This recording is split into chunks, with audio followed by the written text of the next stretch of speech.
Hi, I'm Felicia and welcome to my channel. Today I'll be going over 10 foundation tips and tricks that I've learned through my years of loving makeup. So if you want to see how to flawless face, then just keep watching. Oh, before I leave, please hit that subscribe button. You know that one right there? Yeah, that was so cheesy. But please subscribe before you leave. I would really appreciate it. It's been a dream of mine to just talk about beauty and makeup because I do it anyways, but now I just film myself doing it, which is a little weird, but like, it's fun.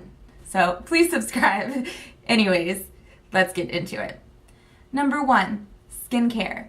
Skincare is the most important part of any of these tips and tricks I'm going to tell you because it's your canvas in what you're working on. I did film my skincare routine video and I will link it in a card above. So definitely use your skincare.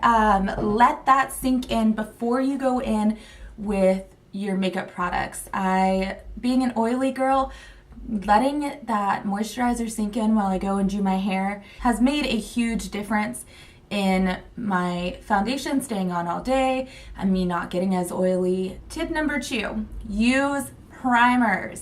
Some makeup artists are old school and will say don't use a primer, they don't see the need for it. People in the 50s and 60s didn't use primers, so you don't have to. I completely disagree. I think primers are extremely important just because they do help in so many different ways. For instance, obviously you guys know I love my Smashbox primer water that I used today. I also used the Becca First Light priming filter today. I also like the Hangover RX primer. I've used it in a lot of my videos so far. Just find the primer for your skin type and that will work the best for you. Number 3, find the right foundation for your skin type. If you're oily, you might like a more mattifying foundation like the Tarte Shape Tape Matte Foundation. If you are more dry, you might like the Tarte Shape Tape Hydrating Foundation. Just find the right, once you identify your skin type, you'll be able to find the right primers and the right foundations that work for you. 4, find your undertone. It's very important to know your skin's undertone. And the easiest way that I can tell you to figure this out is if silver jewelry look best on you, you're usually cool toned. If gold jewelry looks best on your skin tone and complements you the best, you're usually warm toned. And if you can wear both, you're neutral toned. I, for instance, lean more cool, but I'm in the neutral range. 5, when you do have the wrong shade for yourself, there's a couple tricks that can make it work for you. If your foundation is too dark, just put on some concealer, over conceal basically, in the areas that would be highlighted on your face. So that's the triangle under your eyes, in the center, and then in your cheekbones. Sorry, that was rude.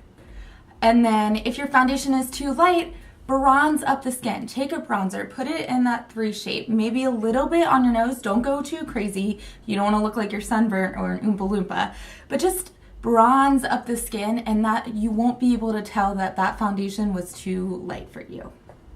6, if you want to mattify your foundation, try adding a little bit of translucent powder like throwing it all over the place, like the RCMA No Color Powder into your foundation. Just a tiny bit. Use a brush or your finger to stir it up. That will take your liquid foundation and make it more creamy, adding more coverage. Do not use an extra dark foundation for this because adding the translucent powder will darken your foundation a little bit, so you will have to conceal a little bit more.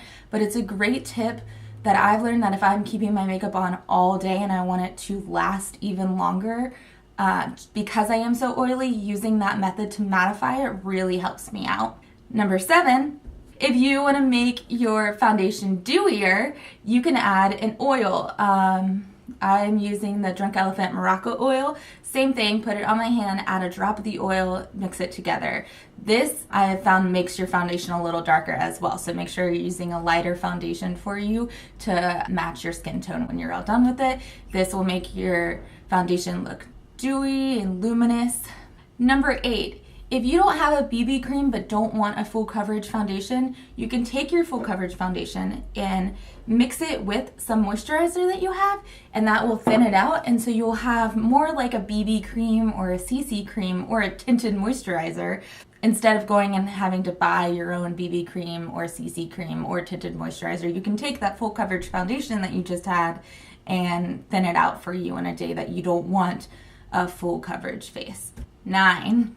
Know the difference between using a brush and a beauty sponge. So brushes, definitely make sure that you clean them. This one's a little dirty right now. This is the Morphe Y6. It's my favorite foundation brush. Morphe's pretty cheap too, which is awesome. Make sure you clean them. I only use this a couple times before I have to clean it, because if you have a clean brush, it just makes your foundation go on a lot smoother and not patchy and just blends seamlessly. Also, if you're using a brush versus a beauty blender, you're going to get more coverage with this, but it may look more cakey. So what I like to do sometimes, if I really want a super full coverage face, is I will put my foundation on using the Y6, and then I will take the damp beauty sponge, make sure you dampen it, and I will pounce it over the foundation that I put on with the Y6, and it just makes it seamless and beautiful. Now, a tip with beauty sponges. To dampen your beauty sponge, use hot water at first. Make sure you wring all the water out of it to put your foundation on. Next, to set that, dampen your sponge again using cold water. Obviously, make sure to wring it out and then press it into the skin again. The cold water honestly just seals it somehow. I don't understand it, but it's the same with like your hair too, to seal the cuticle on your hair. I know it does that. I don't know why it works on the face, but it does. Trust me, try it out. And if you try it, leave it in the comments below and let me know. Also, when you're applying your foundation with a sponge or a foundation brush, less is more. Go in with a light hand first and then blend it out, and you can always add more. And number 10, don't forget to set your face. If you're dry, then you may not need to do this if you're using a matte foundation. It just really depends on what kind of foundation you have.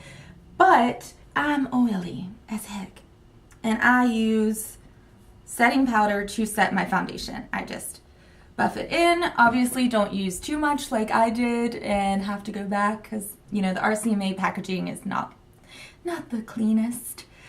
Alright, that about does it for the top 10 foundation tips and tricks that I have learned. I hope you liked this video. If you did, please give it a thumbs up and hit that subscribe button. I'll see you next time. Bye.